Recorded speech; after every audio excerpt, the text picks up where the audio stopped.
Now, I began the process of teaching people in 1989, essentially in response to demand people were placing on me for information on house design and construction, and it was when I started assembling the course information I realised I myself didn't really know how to design a house properly, and this of course was quite a shock given that I had spent considerable time studying to be an architect and was working as an architect, or had been working as an architect. I essentially had, left the profession for various reasons and was living alternatively, but nonetheless I did have the credentials.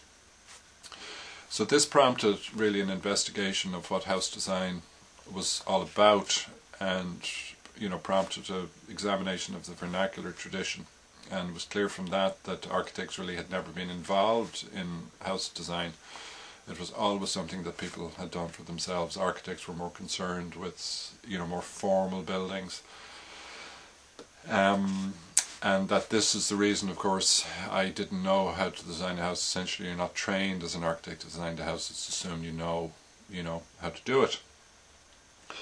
And so because I didn't know anything and there really wasn't a lot of information available, the vernacular tradition had essentially died out, I had to develop a whole new design methodology. And of course this took quite a while to assemble it.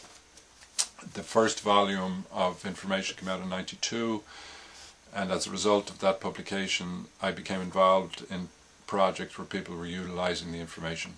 And this then revealed a whole other level of engagement really with the house design process, what might be called the psychological or inner aspects of the design process. It was clear from working with people that the lives they had to live and the designs they were evolving were really one and the same thing.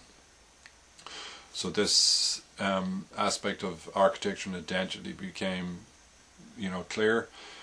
And that you can see this within the vernacular tradition, that the houses people were building traditionally and who they were largely one and the same thing, large cultural dimension to it, and that really the death of the vernacular to some extent left people adrift in terms of who they were.